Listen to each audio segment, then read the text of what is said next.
আল্লাহর রাসূলের একজন উম্মত, আল্লাহর পাগল হযরত বড় পীর আব্দুল কাদের জিলানী আল্লাহ গিলানী রহমতুল্লাহি আলাইহি।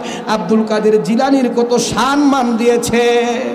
আব্দুল কাদের জিলানীর এত শান, এক মহিলা রাস্তার পারে বসে কাঁদতেছে, এমন ভাবে কাঁদতেছে। আব্দুল কাদের জিলানীর একজন ভক্ত রাস্তা দিয়ে হাঁটতেছে আর বলতেছে, ইয়া রাসূলুল্লাহ, ইয়া হাবিবাল্লাহ। আল্লাহ রাসূলের দুরূদ পড়তে পড়তে হাঁটতেছে আর রাস্তার মাধ্যমে দেখতেছে একটা মহিলা কাঁদতেছে। মহিলাকে দেখিয়া ওই মুরব্বী বড় পীর আব্দুল কাদের জিলানীর ভক্ত ডাক দিয়া বলতেছে, মা গো মা, তুমি কেন কাঁদতেছো গো মা? একটু তোমার মনের আবেগটা বলো। আমার মনে হয় তোমার চেয়ে ব্যথার ব্যতীত আর কেউ নাই। মা, তোমার মনের খবরটা একটু বলো, আমি শুনতে চাই। এবার ওই মহিলাটা বলতেছেন, আপনি কে গো? আপনি আমার খবর জানতে চান? বলতেছে, আমি হচ্ছি বাগদাদের জমিনে বড় পীর আব্দুল কাদের জিলানীর একজন নগণ্য ভক্ত। আমার কাছে তুমি বলো তোমার সমস্যাটা কি? বলতেছে, আমি বিগত 20 থেকে 22 বছর হয়ে গেছে আমি আমার স্বামীর ঘর করতেছি। আমার স্বামী আমাকে শুধু মারধর করে, আমাকে দেখতে পারে না, আমাকে নিয়ে শুধু দুরাচার করে। আমার শান্তি নাই, আমার শান্তি নাই। স্বামীর অত্যাচারে আমি রাত্রে ঘুমাইতে পারি না, স্বামীর অত্যাচারে আমি দিনের বেলা ঘরে থাকতে পারি না। কই কেন? বলতেছে, বিগত 20 থেকে 22 বছর হয়ে গেল আমি একটা সন্তানের মা হইতাম পারলাম না। আমি কান্দি, আমি একটা সন্তানের মা হইতাম পারলাম না, সেই কারণে কান্দি। এরম আসেনি, এরম আসেনি? আল্লাহ পারেনি? আল্লাহ সন্তান হারা ব্যক্তিকে সন্তান দিয়ে খুশি করতে পারেনি? কি খেলা খেলাইলা দয়াল রে দয়াল, তোমার খেলা চমৎকার। নাফাকে মানুষ বানাইয়া সাজাইলা বাজার রে, কি খেলা খেলাইলা দয়াল রে। তুমি কাউরে দিলা 10টা সন্তান, জাগা জমিন নাই। কাউরে দিলা কোটি টাকা, একটা সন্তান নাই। ঠিক কিনা বলেন? তুমি কাউরে দিলা 10টা সন্তান, জাগা জমিন নাই। কাউরে দিলা কোটি টাকা, একটা সন্তান নাই। টাকা পয়সা ধন সম্পত্তি দিলা বেশি করে, আরে মরার পরে কান্দে করে তারে, কবরে কে নামাবে তারে রে। কি খেলা খেলাইলা দয়াল রে দয়াল, তোমার খেলা চমৎকার। নাফাকে মানুষ বানাইয়া সাজাইলা বাজার রে, কি খেলা খেলাইলা দয়াল রে। তুমি কাউরে রাখো 7 তলাতে, কাউরে গাছতলায়, কাউরে খাওয়াও দুধে বাতে, কেউ 3 দিনও না খায়। ঠিক কিনা বলেন? তুমি কাউরে হাসাও, কাউরে কাঁদাও এ ভব সংসারে। তুমি কাউরে হাসাও, কাউরে কাঁদাও এই ভব সংসারে। তোমার ওই কুদরতের খেলা কে বুঝিতে পারে রে, কি খেলা খেলাইলা দয়াল রে দয়াল, তোমার খেলা চমৎকার। নাফাকে মানুষ বানাইয়া সাজাইলা বাজার রে, কি খেলা খেলাইলা দয়াল রে। তুমি নির্দোষীরে রাখলা দয়াল ববের জেলখানায়, অপরাধ করিয়া আবার ঘুরে সর্বদাই। আসেনি ভাই? অনেক মানুষ অপরাধ নাই, তারপরেও বিভিন্ন চক্রে পড়ে জেল খাটতেছে কিনা বলেন? বিভিন্ন চক্রে পড়ে জেল খাটতেছে, ফাঁসি হইতেছে, কিন্তু দোষী কইরাই আবার সর্বদাই ঘোরাফেরা করতেছে, এরকম আসেনি? তুমি নির্দোষীরে রাখলা দয়াল ববের জেলখানায়, অপরাধ করিয়া আবার ঘুরে সর্বদায়। নদীর এপার ভাঙ্গা অপার গরো একই নদীর খেলা, সকাল বেলা ধনী ফকির কর সন্ধ্যা বেলা রে, কি খেলা খেলাইলা দয়াল রে। সকলে বলে আল্লাহু আকবার। ইয়া রাসূলুল্লাহ, ইয়া হাবিবাল্লাহ, ইয়া ওলি আল্লাহ। আল্লাহর ওলি বড় পীর আব্দুল কাদের জিলানীর ওই নগণ্য ভক্ত বলতেছে, মা গো মা, তোমার মনের আবেগটা বলো। ওই মনের আবেগ বলতে গিয়া বলতেছে, আমি বিগত 20 থেকে 22 বছর হয়ে গেল আমি আমার স্বামীর ঘর করি, কিন্তু একটা সন্তানের মা হইতাম পারলাম না। আমি গাছের নিচে কান্দি আর চিন্তা করি, ভাবনা করি যে আল্লাহ কত মানুষকে সন্তান দিয়া শান্তি করে। একটা নারীর সর্বচাইতে শখের জিনিস হচ্ছে সন্তান, ঠিক কিনা বলেন? আমি কান্দি, এই কারণে আমি নিগুম নিস্তব্ধ জায়গাতে আমি কাঁদতেছি। আমার কান্নার কারণটা হচ্ছে এই, আমি সন্তান হারা ব্যথা লইয়া কাঁদতেছি। এইবার আব্দুল কাদের জিলানীর ভক্ত, নগণ্য মুরিদ, নগণ্য ভক্ত, তিনি বলতেছেন, মা গো মা, তুমি একটা কাজ করতে পারবানি? কই কি কাজ? কাজটা হলো তুমি বাগদাদের জমিনে বড় পীর আব্দুল কাদের জিলানীর কাছে তোমার এই মনের ব্যক্তটা তুমি প্রকাশ করো। আমার বিশ্বাস তোমার এই মনের ব্যক্তটা প্রকাশ করলে আল্লাহ তাআলা ওই অলির উসিলায় কবুল করতে পারে। সকলে জোরে সোরে বলি সুবহানাল্লাহ। এবার কাঁদতেছেন, এই কান্দা শুই না যখন ভক্ত মুরিদান যখন ঠিকানা দিয়ে দিছে, ওই মহিলা বলতেছে, এই আব্দুল কাদের জিলানীর ভক্ত, আপনি আমাকে ঠিকানা দিছেন ভালো কথা, আমি তো হিন্দু মানুষ, আমি হিন্দু মানুষ, মুসলমান আল্লাহর অলির কাছে আমি যদি যাই, আমি যদি মনের আবেগটা বলি, এটা কেমন কথা? উনি আবার মাইন্ড করবেনি? কয় কোনো মাইন্ড করবে না।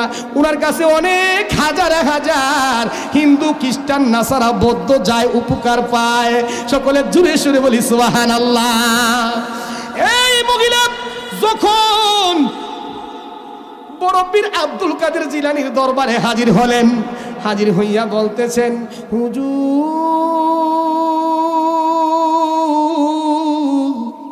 আমি আপনার কাছে হাজির হয়েছি। বড় পীর আব্দুল কাদের জিলানী বলে, মা গো মা, তুমি আমার সন্তান কিভাবে পাইলা? তুমি একজন হিন্দু মহিলা, তুমি আমার কাছে কিভাবে আসলা? বলতেছেন, হুজুর, আমি রাস্তার কিনারায় কান্দি। কই কিসের জন্য কাঁদছো? কই আমার এই কান্না দেখে আপনার এক ভক্ত আমাকে আপনার কাছে আসার জন্য বলছে। কই তুমি কিসের জন্য কাঁদছো সেটা বলো আগে। বলতেছেন, হুজুর,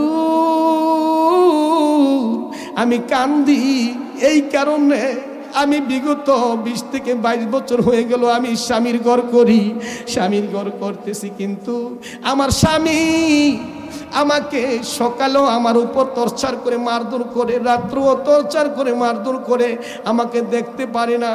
হুজুর, আমি সকাল সন্ধ্যা একটু বিন্দু মাত্র সময়ও আমি ঘরে শান্তি পাই না। আমি যেই কারণে আমার শুধু কান্না ছাড়া আর কিছু নাই। আমি আপনার কাছে আসছি, আপনি যদি আমাকে যদি আল্লাহর কাছে একটু উসিলা চান, তাহলে আমি সন্তানের মা যদি হইতাম পারি, তাহলে আল্লাহর কাছে আমি শুকরানা আদায় করব। বড় পীর আব্দুল কাদের জিলানী বলতেছে, মা গো, তোমার এই ডান হাতটা আমার কাছে একটু বাড়াও। ডান হাতটা বাড়াইলে বড় পীর আব্দুল কাদের জিলানী থুতু দিয়া বলতেছেন, তোমার এই হাতটা বন্ধ করো। সকলে বলে আল্লাহু আকবার। থুতু দিয়া যখন বলল তোমার হাতটা বন্ধ করো, আর এদিক দিয়ে ওই আব্দুল কাদের জিলানীর থুতু দেওয়ার সাথে সাথে হিন্দু মহিলার কাছে একটা গিনা সেলাইছে, কারণ হিন্দু তো গিনা এসে পড়ছে, আর কামনা করলো কি আমার হাতে থুতু দিয়েছে, এটা কি কথা হইলো? যখন থুতুটা দিল, থুতু দিয়া বলতেছে মা গো মা, তুমি তোমার বাড়িতে যাইয়া তুমি এই থুতুটা তুমি পান করবা। সকল বলে আল্লাহু আকবার। এইবার হিন্দু মহিলা বলতেছে এটা কেমন কথা, আমি তো থুতু হাতে নিতেই আমার ঘিন হচ্ছে, আমি কিভাবে এটা পান করব, আমার দ্বারা সম্ভব না। মনে মনে বলতেছে কিন্তু প্রকাশ করতেছে না, আর বলতেছে আমি খালি কখন আমি এই দরবার থেকে বাহির হয়াম আর জীবনে এই আল্লাহর অলির দরবারে আর আসতাম না। কে বলতেছে? হিন্দু মহিলা। এইবার চিন্তা করলো হায় আমি কি করলাম, আমি কার কাছে আসলাম। কিন্তু আব্দুল কাদের জিলানী থুতু দিয়া বলতেছে এই থুতুটা পান করার পরে তুমি 1 থেকে 1.5 মাস 2 মাস বরঞ্চ তুমি 3 মাস পরে হলো আমার কাছে হাজির হইবা আর বলবা তোমার অবস্থানটা কি হয়েছে, কিছু পরিবর্তন হয়েছে কিনা। মহিলা বলতেছে পান করাম দূর কথা, আমি কোন সময় বাহির হইয়া এটারে ফালাই দেব। এবার রাস্তা দিয়ে যাইতেছে, যাইতে যাইতে চিন্তা করতেছে এটা কোথায় ফালানো যায়। রাস্তার মাধ্যমে রাস্তার একটা পাশে দেখতে পাইলেন বিশাল বড় একটা পাথর, ওই পাথরের মাধ্যমে হাতটা পুইসা লাইলেন, পোষার পরে বাড়িতে চলে গেলেন। 1 মাস গেল, 2 মাস গেল, 3 মাস গেল, এমনি করে 3 মাস পরে আবার চিন্তা করলো আব্দুল কাদের জিলানী আমাকে বলছে আমি নাকি 3 মাস পরে আব্দুল কাদের জিলানীর কাছে যাইয়া বলতাম আমার অবস্থানের পরিবর্তন। আমি তো অবস্থানের পরিবর্তন কিছু দেখলাম না, দেখবো কেমনি? কাম হয়েছে নাকি? কাম হয়েছে? এক ব্যক্তি গেছে ইমাম সাহেবের কাছে, হুজুর আমার একটু পানি ভরাইয়া দেন, আমার বাচ্চা হয় না। তো হুজুরে পানি ভরাইয়া দিছে। এই পানিটা কি করছে? এই পান করছে, পান কইরা আবার 2-3 মাস পরে আবার হুজুর কাছে, হুজুর আপনাদের পানি ভরাই দিছেন, এই তো কোনো পরিবর্তন কিছু পাই না। 1 বার 2 বার 3 বার দিছে হুজুরে পানি ভরাইয়া। লাস্ট মতো হুজুর কয় আসলে তুই পানি পান করতেছো নাকি তুমি অন্যর খাওয়াও, নাকি তুমি তোমার বিবিরে খাওয়াও, কি করো তুমি? আসলে তুমি বিবাহ করছো কিনা নাকি নিজেই পান করো? বলতেছে হুজুর আমি তো বিয়া করছি না। তুমি বিয়া না করলে পান তুমি পান করে তো কাজ হইব না। তো তোমার এই পানিটা পান করতে হবে তোমার বিবি, তাহলে উসিলা হয়ে যাবে আল্লাহর কুদরতি। ঠিক কিনা বলেন? উসিলা করবে কে? আল্লাহ। আর উসিলার রাস্তা পথ প্রদর্শন করবে কে? আল্লাহর বান্দা। আজকে মাহফিলে আসছে এটা উসিলা। হুজুর তো একটু পানি পরা নিয়েছি, পেট ব্যথা করে, হুজুর একটু পানি পরাই দেন, আমি যদি একিন করে খাইতে পারি অবশ্যই আল্লাহ তাআলা পেট ব্যথা মাফ করতে পারে কি পারে না? কারণ আপনার আমার ইমানটা হচ্ছে মেন। ঠিক কিনা বলেন? বুখারী শরীফের প্রথম হাদিস হচ্ছেন আল্লাহ রাসূল বলেছেন ইন্নামাল আমালু বিন্নিয়াত, তার নিয়ত অনুযায়ী তার কর্মের ফল হয়। ঠিক কিনা বলেন? এবার এই হিন্দু মহিলাটা 3 মাস পরে হুজুরের দরবারে হাজির হওয়ার পরে বলতেছেন হুজুর আপনার কাছে আমি হাজির হলাম। কই কেন? কো তুমি সেই হিন্দু মহিলাটা? কই জি আমি আপনার কাছে হাজির হয়েছি, 3 মাস পর হয়ে গেছে তো আমি তো কোনো পরিবর্তন পাইলাম না হুজুর। এবার বলতেছে পরিবর্তন পাচ্ছ না, কারণটা কি? আল্লাহর ওলি কিন্তু দেখতে পায়, পরিবর্তন হচ্ছে না, কারণটা কি? কয় হুজুর আমি কারণটা কোনো বুঝতেছি না।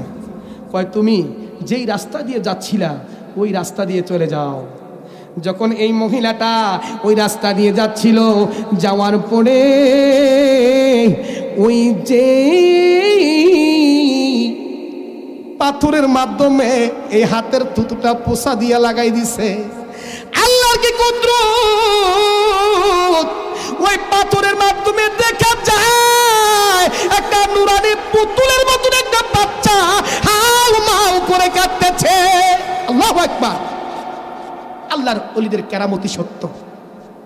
হিন্দু মহিলা এই বাচ্চাটাকে কোলে নিয়া হুজুরের দরবারে হাজির।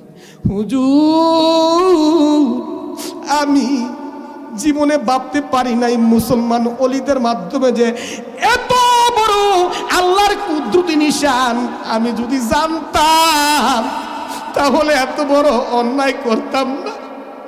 আমি শুধু থুতু না, তার চো যদি অন্য কিছু দিতেন আমি খাইতাম, কারণ আমার সন্তান দরকার।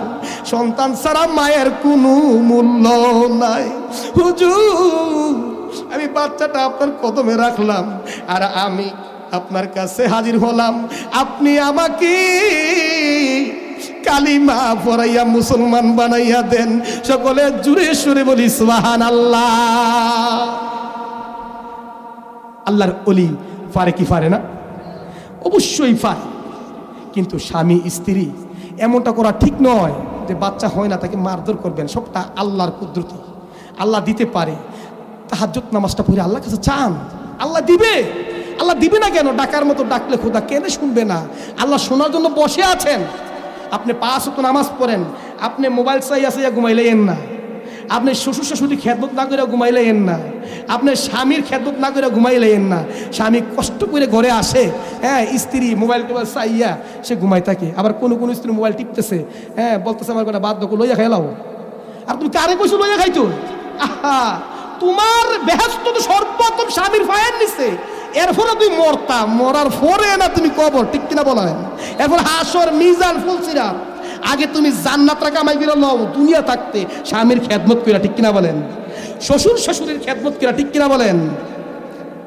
কিন্তু এমন কিছু মহাব্বত রাখেন, যেমন একজন মহাব্বত করেছিলেন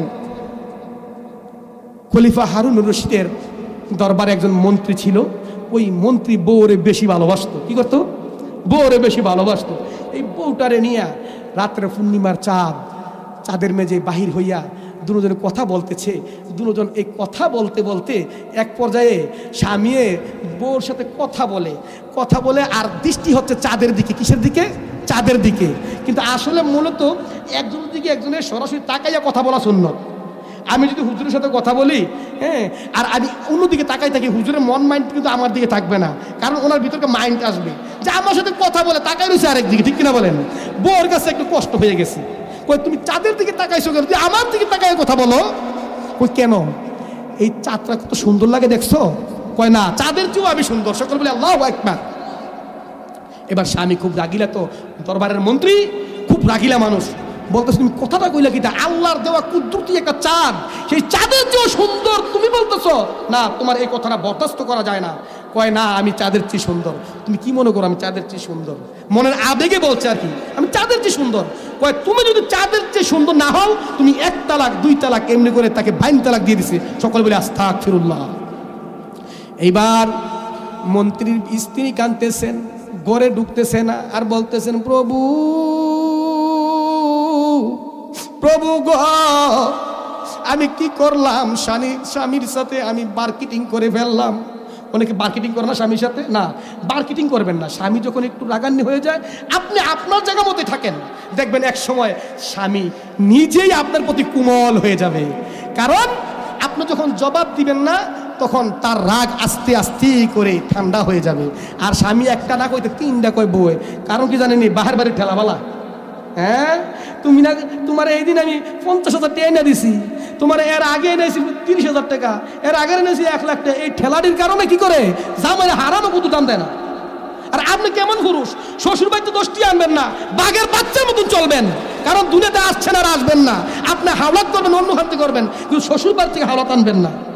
কারণ শ্বশুর শাশুড়িকে সম্মান পাবেন না, স্ত্রীর কাছে সম্মান পাবেন না, ঠিক কিনা বলেন?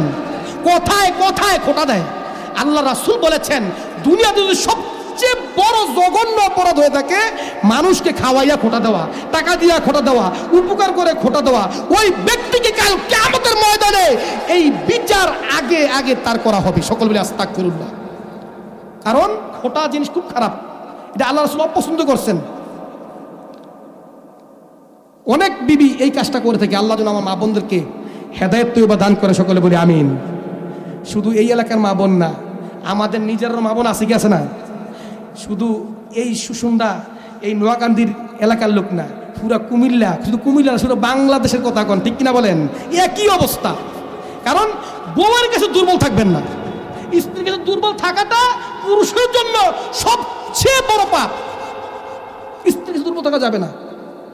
এর চেয়ে বেশি যদি কোনো ধরনের বিপদ হয়ে যায়, কারো কাছে পাই না, বিপদের সম্মুখীন হচ্ছে না আরেকটা সাবজেক্ট, যেটা হচ্ছে বিপদের মাসালা। আল্লাহ তাআলা আমাদের সকলকে যেন বিপদ থেকে উদ্ধার করে। সকলে বলি আমিন। এই মহিলাটা আল্লাহর কাছে কাঁদতেছে, মাবুদ আমি কি করলাম, আমি স্বামীর সাথে মার্কেটিং করে ফেললাম। দুজনের এতটাই মহাব্বত, এতটাই সোহব্বত, স্বামী স্ত্রীর মাধ্যমে লাইলি মজনুর মতন প্রেম। আমরা দুজন রাত্রে গভীরের মাধ্যমে বাহির হইয়া দুজনে কত সুন্দর আলাপ আলোচনা করতেছিলাম। আমার স্বামী নয়তোবা চাঁদের দিকে তাকাইছে, কিন্তু আমি কেন দুইবার করে বললাম চাঁদের চেয়েও আমি সুন্দর, আর আমার স্বামী রাগের মাথায় আমাকে তালাক দিয়া দিছে। এবার মন্ত্রী চিন্তিত হয়ে গেল, বিবি তো ঘরে যাচ্ছে না, ব্যাপারটা কি? রাত্র হয়ে গেছে, বিবি ঘরে ঢুকতেছে না। এবার মন্ত্রীও টেনশন করে গেছে। বিবি বলতেছে ঘরে আসো, কয় না আমি তোমার স্ত্রী না, তোমার বাদার ভিতরে আমি যাব না, তোমার ঘরের ভিতরে আমি যাব না। তুমি আমাকে, তোমার সাথে যে আমার একটা বন্ধন ছিল সেই বন্ধন ছিন্ন হয়ে গেছে। সকলে জোরে সোরে বলি আস্তাগফিরুল্লাহ। এবার সকাল হলো, মন্ত্রী হুজুরের কাছে যাচ্ছে, এই মাদ্রাসার হুজুর, ওই মসজিদের হুজুর, মুফতি, মুহাদ্দিস সকলের কাছে ঘুরতেছে আর বলতেছে, হুজুর আমি একটা অন্যায় করেছি গো হুজুর। কি অন্যায়? আমি আমার বিবিকে রাগের মাথায় তালাক দিয়ে দিছি। কিন্তু রাগের মাথায় তালাক তুমি দিলা কেন? ওইখান তো মনে করো রাগের মাথায় তালাক দিলে হুজুরকে সুফুসুফু করে, হুজুর আমি আসলে কি তা কইছি, কইতাম না, মুখটাকে তোপা করে কইতাম না হুজুর, কি জানি কইছি। তুমি কি তা কইতাম না, তোমার বউ তো কইতার বউ, হ্যাঁ বউরে ফুরাই লাগিয়া। আর তারা গো দুইটা বাচ্চা আছে, কি করবি? তুই এই দুইটা বাচ্চা তুমি করিচ্ছা, তুই কইস বলে আমি কিছু শুনছি না, এর আসেনিও তুই কইস আমি কিছু শুনছি না। এইবার দুজনে মিলে যাই গিয়া, এবং পাশের করে চারচুরি হুনে লাইছে আর হিকুদরা হুনেছে, ও মা গো ওই কোনটা কইলো হুজুরের কাছে কই, তারা লোকে শুনছে না। তোমার হুজুরের কাছে যাও না, কি তো খারাপ ছিল? তুমি কি তা কইছো বুঝছো না, তোমার বউ কি তা কইছো শুনছে না, তাহলে হুজুরের কাছে গেছো কিটা, কি দরকার আছে হুজুরের কাছে যাও না? কিন্তু শুনছে এবং বলছে, কিন্তু বাসনের লাগে কয়। কিন্তু ভাই এই বাসাটা বাইচ্ছেন না, কারণ আপনি মিথ্যাবাদী হয়ে আপনি হুজুরকে আপনি বলছেন এই বুঝছি না, তো হুজুরে কুদুরা দমক টমক দিয়া কি করছে, কুদুরা কলমা শরীফ পড়াইয়া বা যেমন তার হুজুরের মাসালায় যতটুকু হুজুরে কোরআন কিতাবে বুঝছে ওইভাবে তাকে কি করে দুজনে মিলাইয়া দিয়ে আইসা পড়ে। কিন্তু তোমরা যে ঘর সংসার করতেছ, তোমাদের এই সংসার করা জানা হবে, সন্তান হলে জারজ হবে। সকলে বলে নাউজুবিল্লাহ। সাবধান, এই হজবরল ডাইলোসাইলের মতন খিচুড়ির মতন চললেন না, এই খিচুড়ির মতন চললেন না, কারণ জীবন বরবাদ হয়ে যাবে। আখিরাত মিজান পুলছিরা কিছুই পাবেন না, কারণ আপনার ফাউন্ডেশন নাই। কি নাই? ফাউন্ডেশন নাই।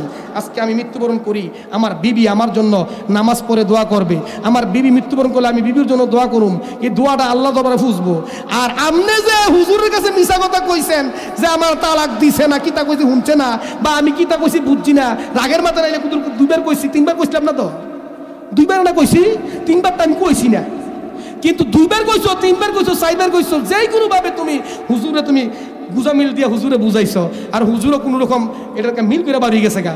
কিন্তু তুমি মৃত্যুবরণ করলে তোমার বিবি তোমার জন্য কিয়ামত পর্যন্ত যদি কোরআন তেলাওয়াত কইরা, নামাজ পড়া, রোজা রাখা দোয়া করে, সেই দোয়া বিবির দোয়া স্বামীর জন্য কবরে পুষবে না, কারণ তারা দুজনে ফারেক, কেউ কারণ না। আল্লাহ তাআলা যেন আমাদেরকে এই মহা পাপ থেকে যেন আল্লাহ তাআলা হেফাজত করে, সকলে বলি আমিন। এবার হুজুরের কাছে যায়, ইমাম সাহেবের কাছে যায় খলিফা হারুন রশিদের মন্ত্রী যখন এই কোনো সমাধান পাচ্ছে না, এক পর্যায়ে খলিফা হারুন রশিদ দরবারে যখন এই মন্ত্রী আসতেছে না, দরবার থেকে কয়েকজন লোক পাঠাইলেন, মন্ত্রী আসতেছে না, আজকে 3 দিন হয়ে গেল। ব্যাপারটা কি? যাওয়ার পরে শুনলো যে মন্ত্রী কাজ খান কইরা লাইছে। এবার মন্ত্রী বলতেছে আমি 3 তালাক দিয়ে দিছি, এখন তো আমি কোনো হুজুরের কাছে কোনো মিল পাচ্ছি না, আমার ভিতরে শান্তি নাই, আমি কিতাম রাজ দরবারও যাইম, রাজ দরবারের খেতা গেলে আমি যাইতাম না, মনটা ভালো না, কারণ বউ নাই গড়, বউ তো আরেক গড়। এইবার চিন্তা করলো যে কি করা যায়। এবার রাজ দরবারে সকল লোক হাজির করছেন বাদশাহ হারুন রশিদ। তিনার দরবারে যখন সকল আলেম ওলামাকে হাজির করলেন, কোনো আলেম ওলামা সুরাহা দিচ্ছে না, বলতেছে তালাক হয়ে গেছে। কি হয়ে গেছে? তালাক হয়ে গেছে। এবার কোনো পর্যায়ে এটারে মিলানোর কোনো রাস্তা পাচ্ছে না। এবার এই ফায়সালা যখন হলো না, তখন মন্ত্রী রাস্তায় রাস্তায় শুধু কাঁদতেছেন, আর এমনভাবে কাঁদতেছেন তার কান্দন মনে হয় যেন গাছের পাতা সহ ঝরতেছে। আর কি করলাম, আমার এই শখের স্ত্রী যাকে আমি এত ভালোবাসি, আমার হৃদয়ের স্পন্দন থেকে আমি আমার স্ত্রীকে ভালোবাসি, আমি কি করলাম, আমি আমার স্ত্রীকে তালাক দিয়ে দিলাম সাধারণ একটা ভুলের কারণে। এবার রাস্তায় রাস্তায় কাঁদতেছে আর চোখের পানি বাইয়া পড়তেছে। 7 থেকে 8 বছরের আপনার আমার ইমামে আবু হানিফা, সকলে বলি সুবহানাল্লাহ। ইমাম আবু হানিফা রাস্তা দিয়ে হাঁটতেছে, এই লোকটার কান্দন দেখা তিনি খেলা বন্ধ কইরা বলতেছেন, আপনি কে গো, আপনি এত হৃদয় বিদারক থেকে কাঁদতেছেন, আপনার কান্দন তো আমার হৃদয় সহ কাঁপতেছে, আপনি কি এত বড় মহা ভুল করেছেন, কি এত বড় মহা বিপদে পড়েছেন, আপনার কান্দন তো আমার স্পন্দন থেকে ব্যথা পাচ্ছি, বলেন আপনি কেন কাঁদতেছেন? ওই ব্যক্তি বলতেছে, বাবা রে তুমি ছোট্ট মানুষ, তোমার কাছে আমি কি বলবো, ছাত্র মানুষ, তুমি ছোট্ট মানুষ, তোমার কাছে আমি কি বলবো, আমি বললেই বা কি রেজাল্ট হবে, আমি কান্দি, বড় একটা বিপদে পড়েছি। কই কি বিপদ, আমি আমার স্ত্রীকে তালাক দিয়ে দিয়েছি। কই কি কারণে তালাক দিছেন? কই কোনো কারণ নাই। কই কারণ ছাড়া কি তালাক দেয় নাকি, আপনি কোন বাইঙ্গা কিটা হয়েছে? কই তুমি ছোট্ট মানুষ, তুমি এমন করে আমার কাছে জানতে চাও, তাহলে তুমি শোনো আমি কিভাবে তালাক দিয়েছি। বলতেছেন, আমি তালাক দিয়েছি এইভাবে, আমি চাঁদনির রাতিরে আমার বিবিকে নিয়ে একটু বাহির হইয়া দুজনে কথা বলতেছিলাম, এক পর্যায়ে আমি চাঁদের দিকে তাকিয়েছিলাম, আমার বিবি আমার দিকে লক্ষ্য করলো, আমি বিবির সাথে কথা বলতেছি আর তাকাই আছি চাঁদের দিকে। আমার বিবি আমাকে একটা ধমকের ইশারা দিল, বলতেছে তুমি কোথাও কোন দিকে তাকাইতেছো, তুমি আমার দিকে তাকাও। আমি বলছি না, আল্লাহর কুদরতি দেওয়া ওই চাঁদ আমি দেখতেছি মন ভরে। যখন আমি বিবির কাছে এই কথাটা বললাম, বিবির অন্তর হয়তো বা একটু ব্যথা লাগছে যে আমি বিবির সাথে কথা বলতেছি, তাকাই আছি চাঁদের দিকে। আমার বিবি আমাকে বলল, তুমি চাঁদের দিকে এত দৃষ্টি আকারে চাচ্ছ, তুমি আমার দিকে চাচ্ছ না কেন? তুমি জানো আমি তো চাঁদের চাইতে সুন্দর। এই বাবা, আমি সেই অবস্থানটা আমি বরদাস্ত করতে পারি নাই। আল্লাহ তাআলা এই চাঁদেরকে দিয়েছেন সারা জাহানার জন্য। এই চাঁদের সৌন্দর্য, চাঁদের আলো, কত হাজার হাজার লাখ লাখ মানুষ আল্লাহ তাআলা সৃষ্টির মাধ্যমে যত জীব জন্তু মানব দানব সকল কিছু এই চাঁদকে উপলব্ধি করে, আর এই চাঁদের চাইতে নাকি আমার বিবি সুন্দর। আমি তার এত বড় কথাটা আমি বরদাস্ত করতে পারি নাই। আমি বলছি চাঁদের চাইতে সুন্দর না হইলে তুমি তালাক। কিন্তু হুজুরা বলতেছে এই কথাটা নাকি কার্যকর হয়ে গেছে, কারণ বিবি তো চাঁদের চাইতে সুন্দর হইতে পারে না, বিবি নাকি তালাক হয়ে গেছে, কারণ সে একজন মানুষ, চাঁদের চেয়ে কিভাবে সুন্দর হয়। সকল আলেমরা একই মাসালা উত্তর দেয়, আমার বিবি নাকি তালাক। কিন্তু আমি এই মহা বিপদে পড়ে আছি। আমি মুফতির কাছে গিয়েছি, মুহাদ্দিসের কাছে গিয়েছি, মসজিদের ইমাম সাহেবের কাছে গিয়েছি, কিন্তু কেউ আমার প্রতি রায় দিচ্ছে না। রায় দিচ্ছে নাকি আমরা বিচ্ছিন্ন হয়ে গেছি, তালাক কার্যকর হয়ে গেছে। আমি এই অবস্থায় যখন আমি ওই রাজ্য দরবারে আমি যাচ্ছি না, আর রাজ্য দরবার থেকে আমার বাড়িতে তারা 2-3 জন লোক আসছিল। 2-3 জন লোক জেনে ওই খলিফা হারুনুর রশিদকে যখন এই ঘটনা বিস্তারিত বলার পরে তিনি সমস্ত মসজিদের হুজুর, ইমাম, মুফতি, মুহাদ্দিসদেরকে দাওয়াত দিয়ে একত্রিত করলো। কারো কাছ থেকে সেই ভালো একটা রেজাল্ট আসছে না, সকলের একই কথা, সে একজন মানুষ, চাঁদের চেয়ে কিভাবে সুন্দর হয়। যেহেতু তালাক দিয়ে দিচ্ছে, তালাকটা কার্যকর হয়ে গেছে।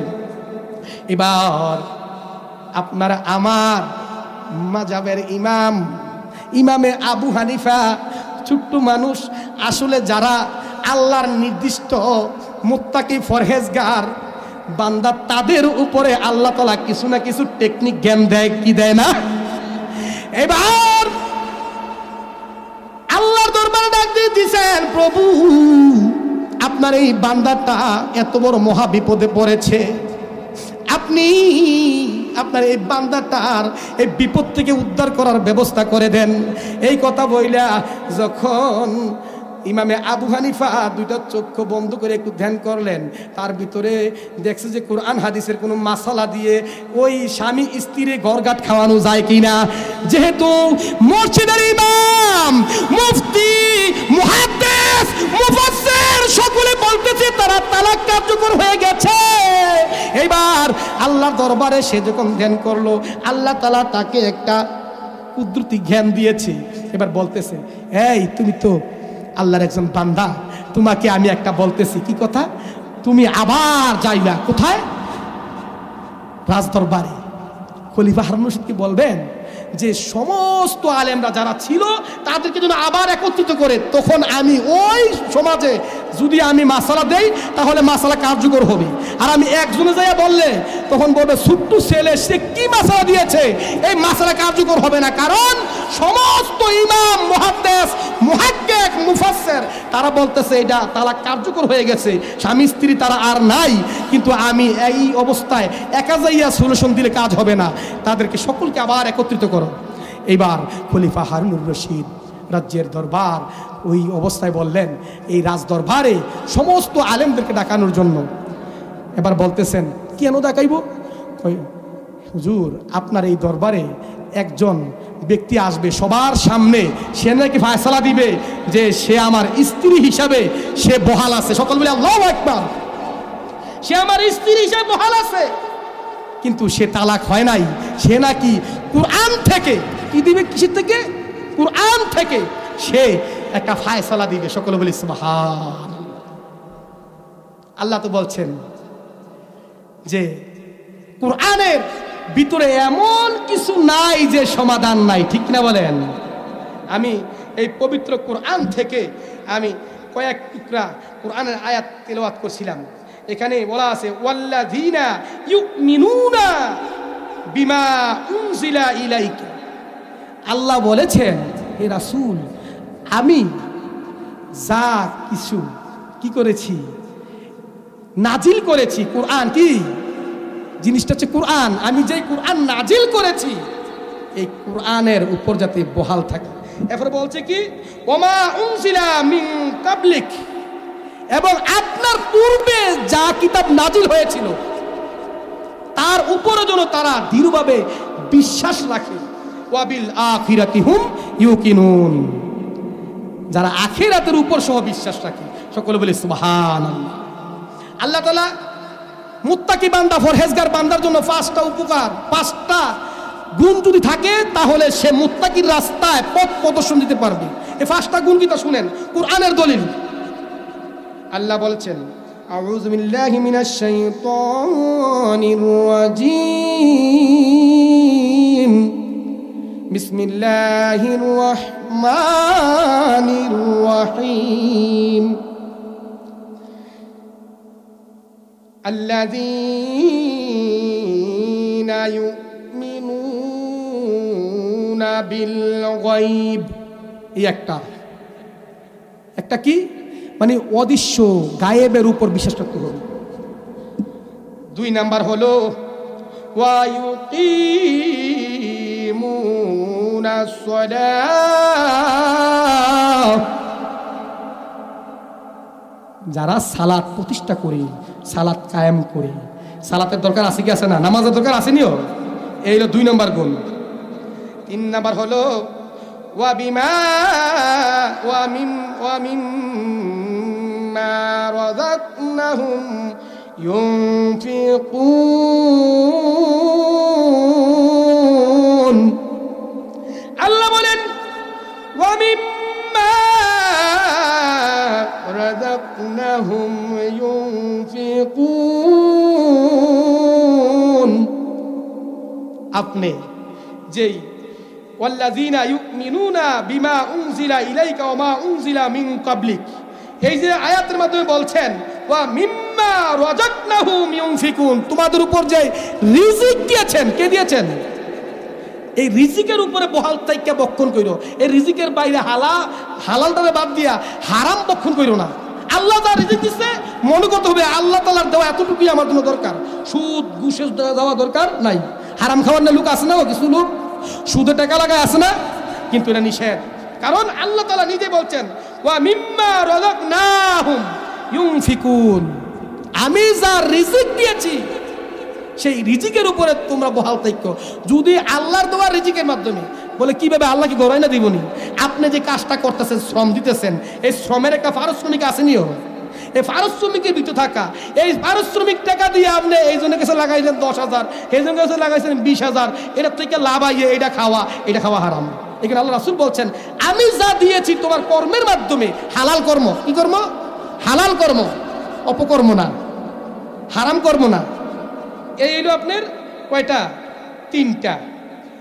এরপর বলছেন বিমা ওয়াল্লাযীনা ইউমিনুনা বিমা উনজিলা ইলাইকা ওয়া মা উনজিলা মিন ক্বাবলিক ওয়া বিল আখিরাতি হুম ইউকিনুন।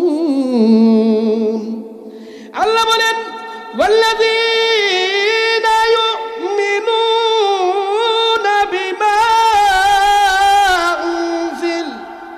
বিমা উনজিলা ইলাইকা ওয়া মা উনজিলা মিন ক্বাবলিক, আমি যে কিতাব তোমার উপরে নাজিল করেছি যেটা কোরআন, এবং ওয়া মা উনজিলা মিন ক্বাবলিক, এবং তোমার পূর্বে যেই কিতাব নাজিল হয়েছিল সেই কিতাবের উপর সহ। আল্লাহর কোরআনের উপরে বিশ্বাসঘাতকের আছে কি আছে না?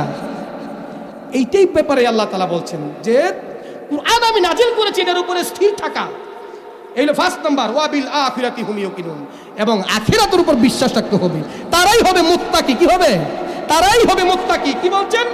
যালিকাল কিতাব, এটা হচ্ছে আল্লাহর কিতাব, লা রাইবা ফিহি, যেটার মধ্যে বিন্দু মাত্র সন্দেহ নাই।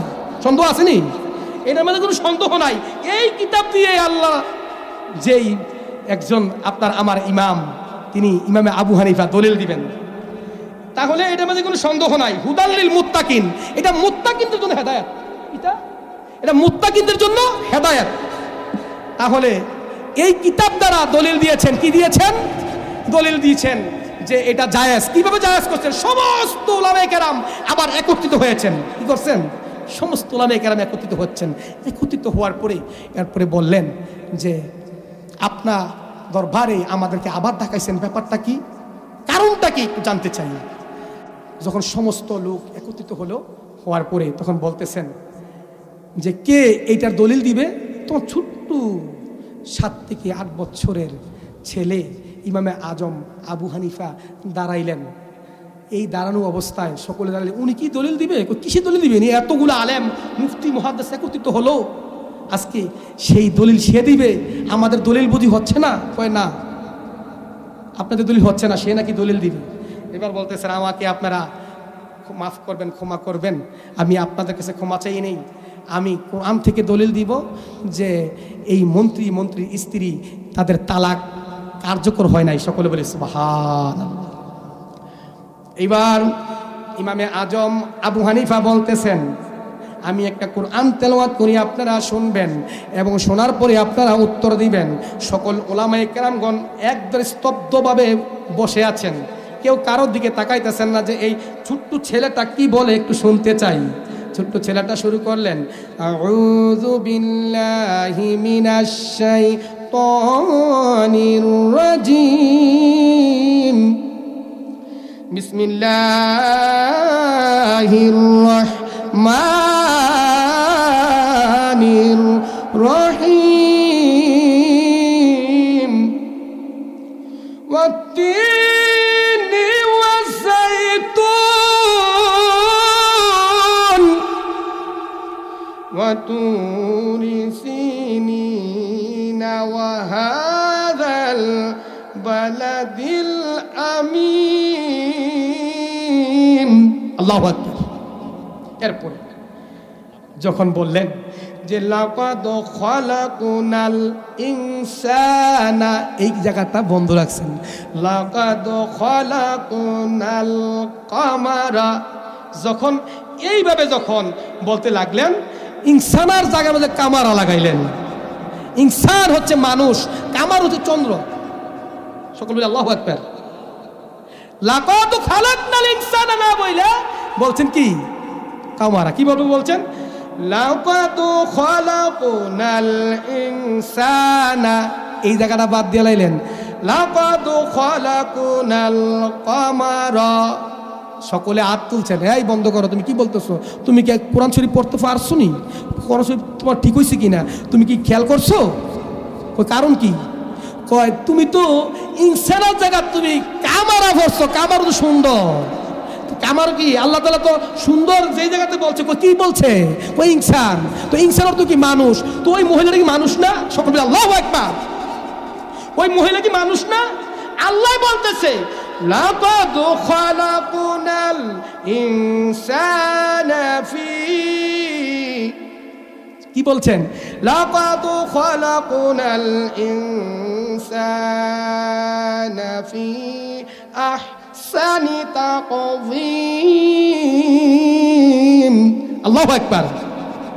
আল্লাহ যদি বলে সকল কিছুর চাইতে আমার মানুষ সুন্দর, তাহলে আপনারা এতগুলা ওলামায়ে কেরাম কেন বললেন যে চন্দ্র সুন্দর? আমি ছোট্ট মানুষ, আমি যতটুকু পড়লাম ওই পড়ার মাধ্যমে দেখলাম আল্লাহ নিজেই ঘোষণা দিয়েছেন মানুষ হচ্ছে সবচাইতে সুন্দর। সকলে জোরে সুরে বলি সুবহানাল্লাহ। তালা কইছিনি? কইছে না, কারণ এখানে মন্ত্রী বলছে যে তুমি চন্দ্রের চাইতে সুন্দর না হইলে তুমি তালাক, কিন্তু আসলে সুন্দর তো না। কিতা? চন্দ্র চাইতে তুমি সুন্দর না হইলে তালাক, তাহলে আসলে তো সুন্দর, চন্দ্র তো আর সুন্দর না। চন্দ্র চাইতে সুন্দর কে? স্ত্রী, মানুষ, ইনসান। ঘোষণাকার আল্লাহ। আল্লাহ বলছেন মানুষ যদি সবচেয়ে সুন্দর, তাহলে তোমার এখানে করার কিছু নাই। তাহলে আল্লাহর কথা হবে না আপনার ওলামায়ে কেরামের কথা হবে? সকল ওলামায়ে কেরাম আল্লাহু আকবার বলে যখন দবুনু দিয়েছেন, তখন বলতে পারলেন যে আসলে এই ছেলেটা কোনো সাধারণ ছেলে না। সকল বলি আল্লাহু আকবার।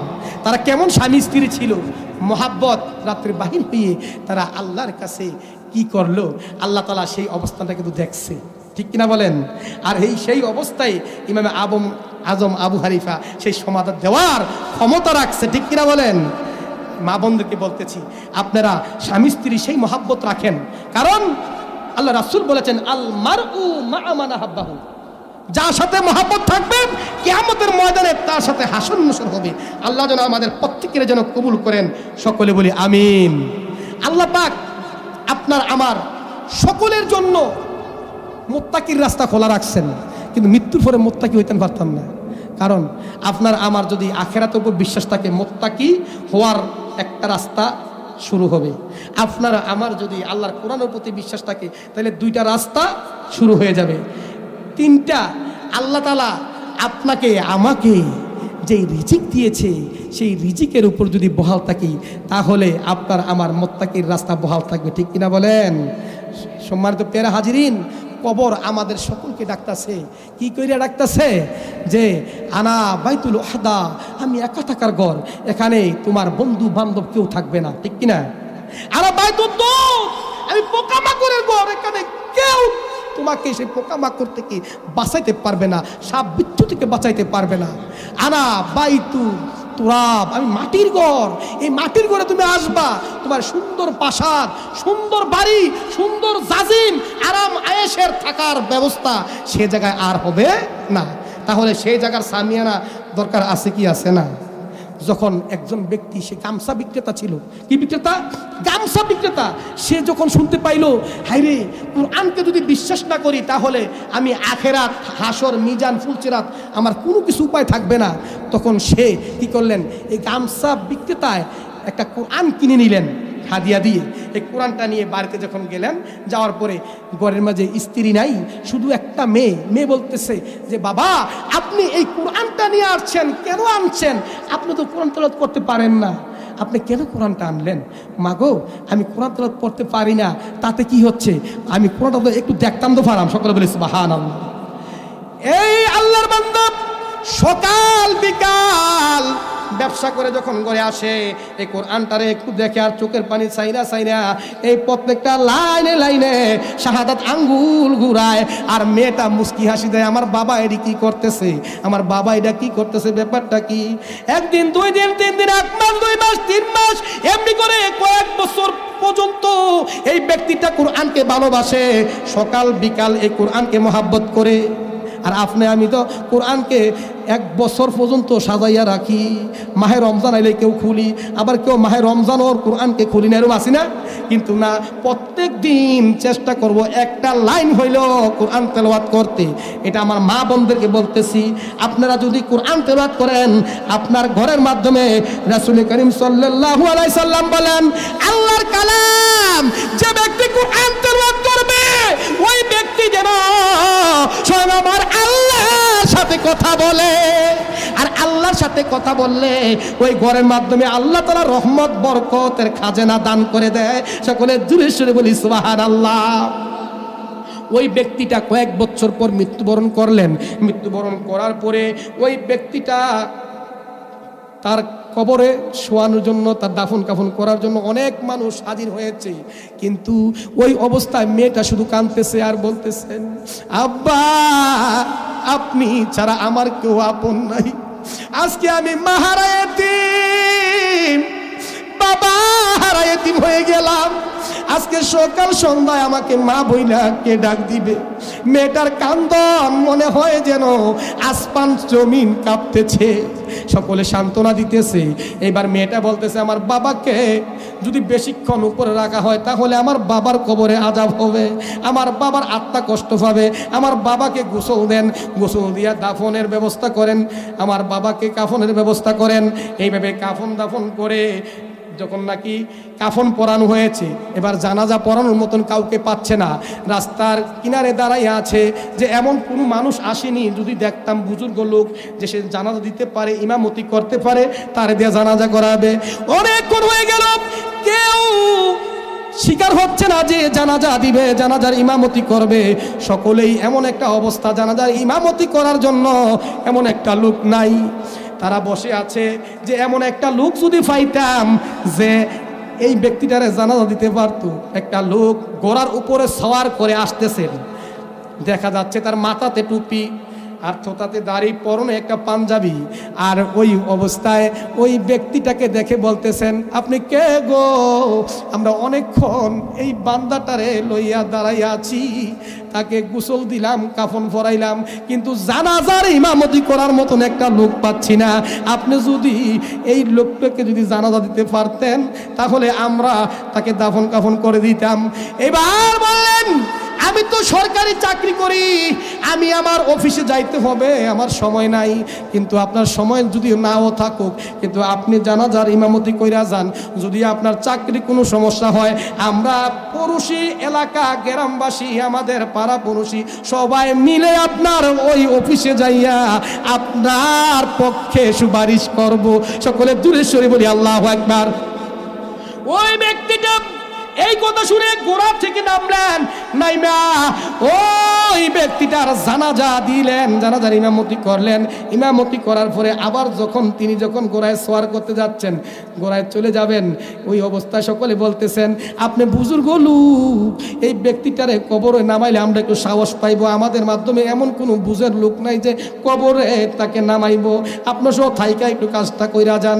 সকলের আনয় বিনয়ে ওই ব্যক্তিটা চিন্তা করলো, না না, এতই করে যখন তারা আমাকে আবেগের সাথে বলতেছে আমি কবরে নামানোর জন্য, এই অবস্থায় ওই ব্যক্তিটা সহ এই ব্যক্তিটারে কবরে নামাইলো। কবরে নামানোর পরে তাকে কবরস্থ করা হলো। কবরস্থ করার পরে তার জন্য দোয়া করা হলো।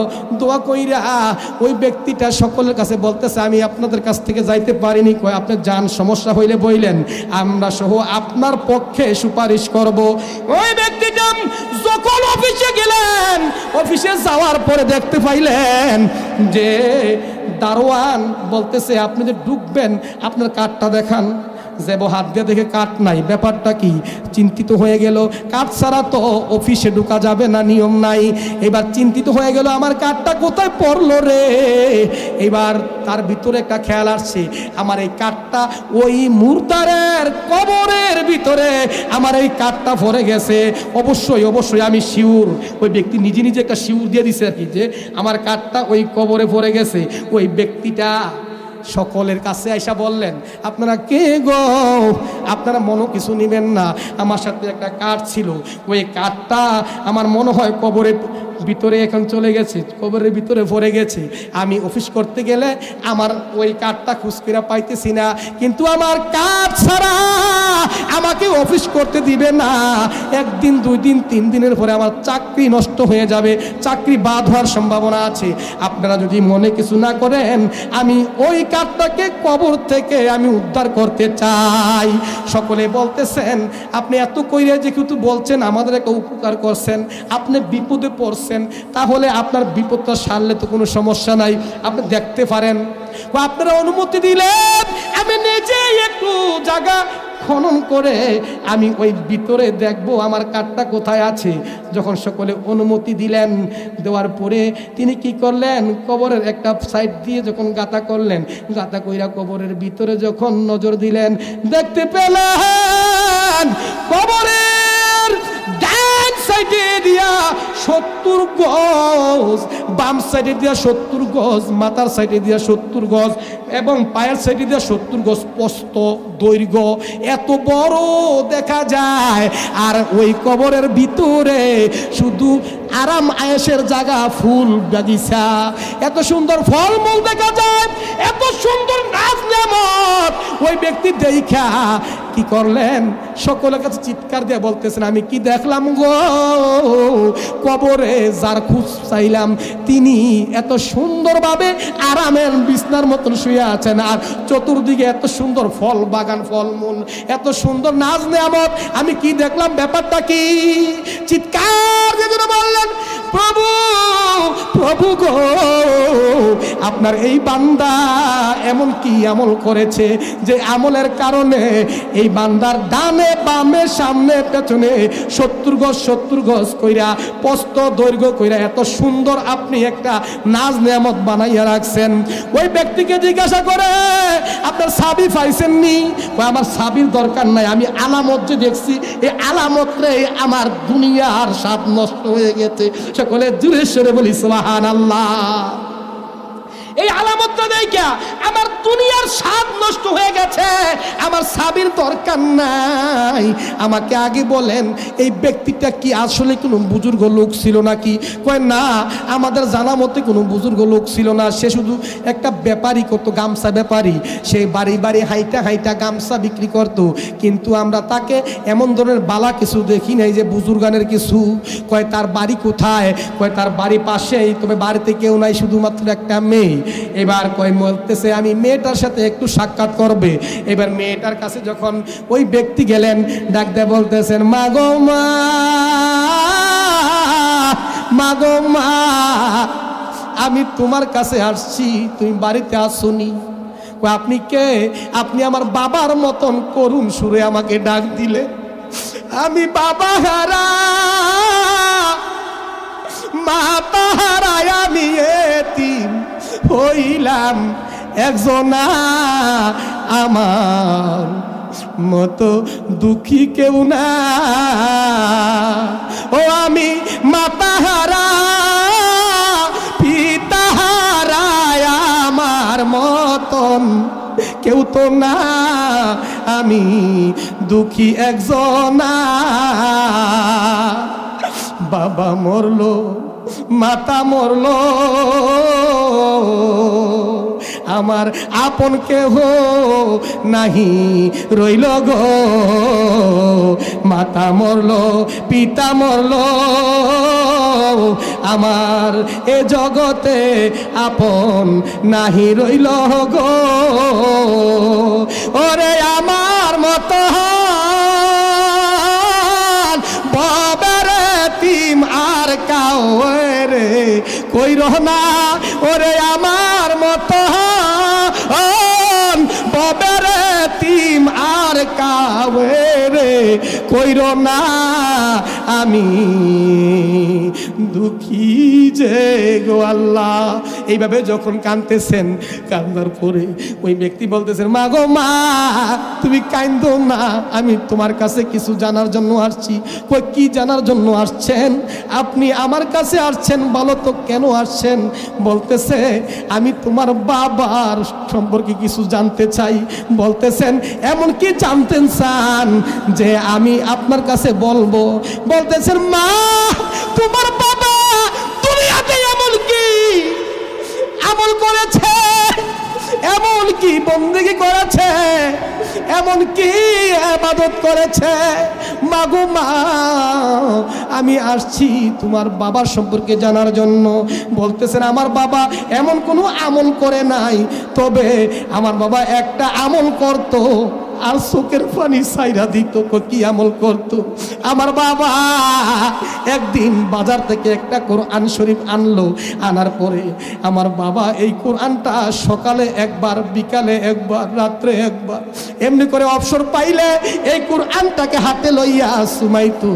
আর দেখতাম আমার বাবা এই কোরআনটাকে প্রত্যেকটা লাইনে লাইনে আমার আব্বা আঙ্গুলটা ঘুরাইতো। আমার আব্বারে জিগাই, আব্বা গো আপনি কুরআন শরীফ তেলাওয়াত করতে পারেন না আমি কিন্তু জানি, কিন্তু আপনাকে আমি সব সময় দেখতে পাই আপনি কেন গো এই কুরআন শরীফটা লইয়া আসমান, এই কুরআন শরীফটার প্রত্যেকটা লাইনে লাইনে আপনার শাহাদাত আঙ্গুল দিয়া ঘুরান। বলতেছেন মা আমি শুনেছি এই কুরআন নাকি মুত্তাকি হওয়ার রাস্তা, এই কুরআন নাকি ফরহেজগার হওয়ার রাস্তা, এই কুরআন নাকি সলেহ হওয়ার রাস্তা, এই কুরআন নাকি আল্লাহ তাআলার পেয়ারা বান্দা হওয়ার রাস্তা। মাগো ছোটবেলা কুরআন শরীফ তেলাওয়াত করতে পারি নাই বলে কি হচ্ছে, কিন্তু মনের আবেগটা তো এখনো মরে নাই। আমার মনের আবেগ কুরআন যদিও না পড়তে পারি রে, এই কুরআনকে আমি মহব্বত করব। আল্লাহু আকবার। কুরআনকে মহব্বত করব। আমি কুরআনটার মাধ্যমে আঙ্গুলটা ঘুরাইতেছি, সুমাইতেছি। এই কুরআনে হয়তোবা কাল কিয়ামতের ময়দানে আল্লাহ পাক আমাকে নাজাতের ফয়সালা করে দিবে। আল্লাহ দেখে কি দেখে না?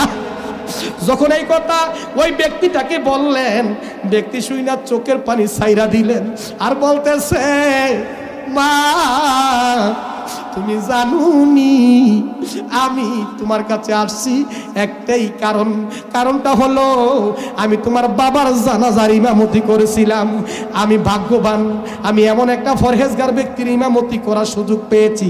2 নম্বরে হলো আমি তোমার বাবার কবরে তোমার বাবাকে শোয়াইছি, শোয়ানোর পরে কবরস্থ করা হলো।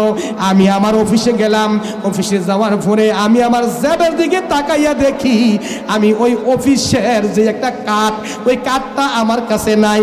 আমি বুঝতে পারলাম যে তোমার বাবার কবরে ব্যতীত আর অন্য কোথাও নাই। আমি আসলাম, আসার পরে ওই কবরটা খনন করলাম এক সাইড দিয়ে। আমি দেখতে পাইলাম গো মা তোমার বাবার কবরের ভিতরে আল্লাহ তাআলা এত সুন্দর নাজ নেয়ামতের বাগান বানাইয়া দিচ্ছে। সুবহানাল্লাহ। তোমার আব্বার কবরটার ভিতরে আল্লাহ তাআলা ফুল বিছানা বানাইয়া দিছে, তোমার আব্বার কবরটার ভিতরে ফুল বাগিচা বানাইয়া দিছে, তোমার আব্বার কবরটার ভিতরে মনে হয় যেন আল্লাহ তাআলা একটা দ্বিতীয় জান্নাত বানাইয়া দিছে। সকলে জোরে সোরে বলি সুবহানাল্লাহ। আল্লাহু আকবার কইতেন না? ইয়া রাসূলুল্লাহ, ইয়া হাবিবাল্লাহ, ইয়া ওলি আল্লাহ। হযরতে খাদিজা আপনার আমার নবী, নবীজির স্ত্রী আম্মাজান খাদিজা, আপনারা জানেননি এটা? আম্মাজান খাদিজা মোহাব্বত করছিল পবিত্র কোরআন শরীফকে। আম্মাজান খাদিজা মোহাব্বত করছিল পবিত্র কোরআন শরীফকে। তিনি ঘরের ভিতরে অজর কাঁদতেছেন, আর এমন অবস্থায় আল্লাহর নবী এই ঘরের ভিতরে হাজির হয়েছে। ঘরের ভিতরে হাজির হইয়া বলতেছেন, এই খাদিজা তুমি এমন ভাবে কাঁদতেছো কেন? মনে হয় যেন তোমার চেয়ে অসহায় আর কেউ নাই। কারণটা কি? খাদিজা রাদিয়াল্লাহু তাআলা আনহা তিনি বললেন, আল্লাহ নবী গো আমি কাঁদতেছি একটা কারণটা কি বলতেছেন, আমি কোরআন তেলাওয়াত করেছি, আর এই কোরআন তেলাওয়াতের মাধ্যমে পেয়েছি যে আসলে দুনিয়াটা এমন একটা অবস্থান হয়ে যাবে, হাসরের ময়দান কম্পমান হয়ে যাবে, কম্পন ভাইব্রেশন হয়ে যাবে, আর ওই অবস্থায় আমি কিভাবে স্থির থাকবো, সকল বলে আল্লাহু আকবার।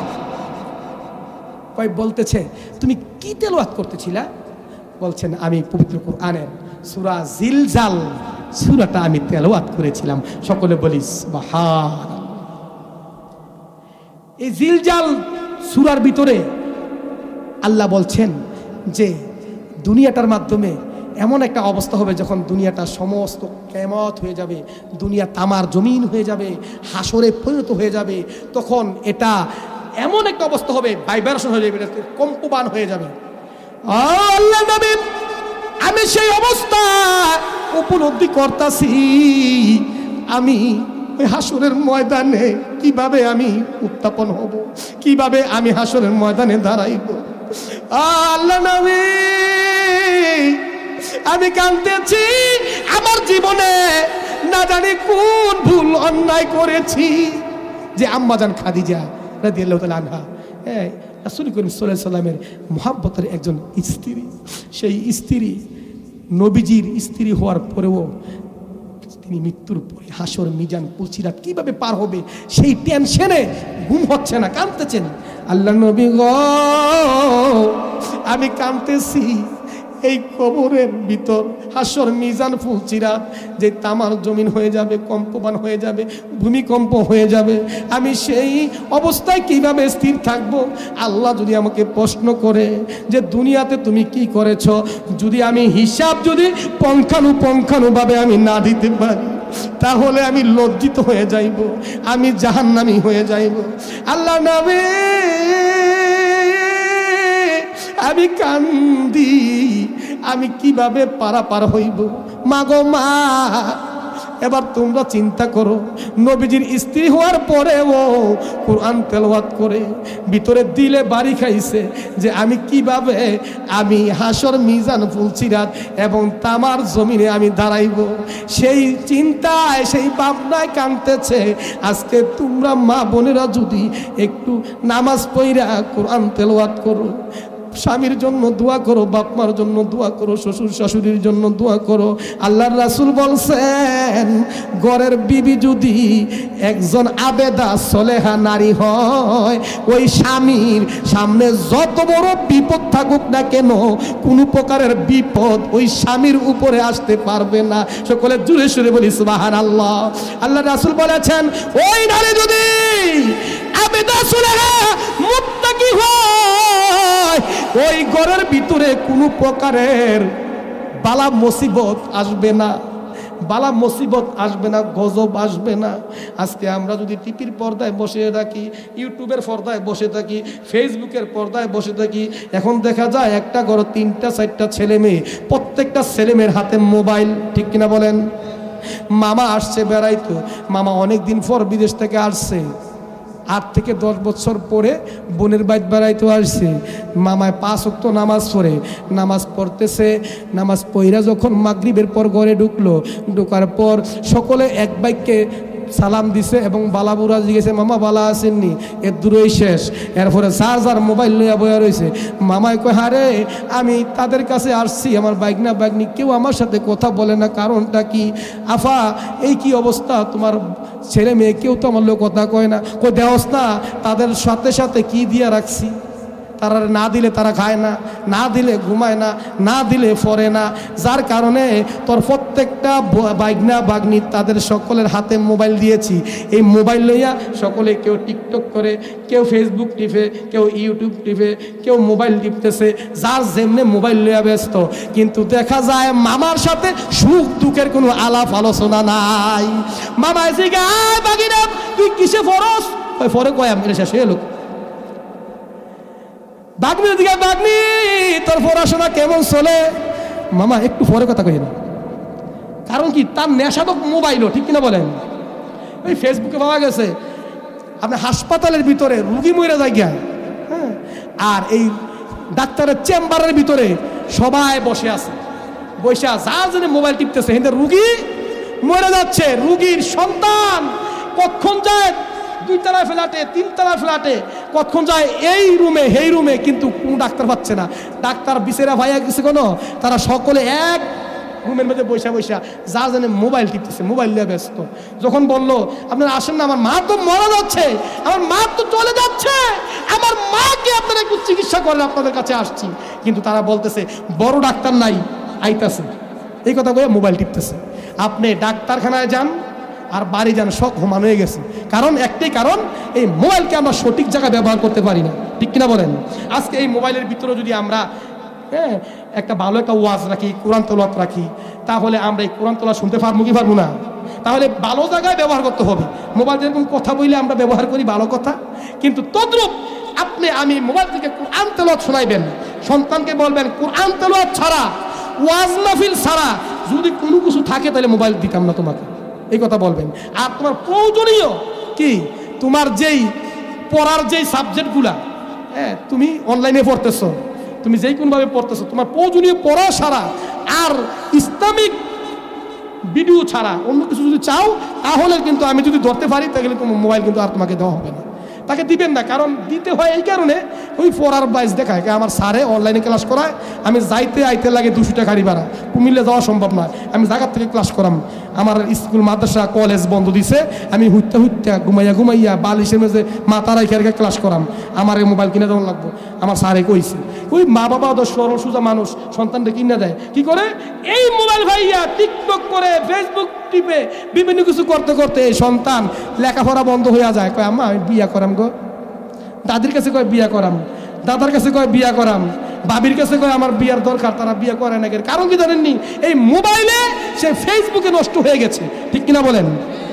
একটা মেয়ে যতটুকু পড়ার কথা সে পড়ে না, কারণ এই মোবাইল ভাইয়া তার জীবন শেষ।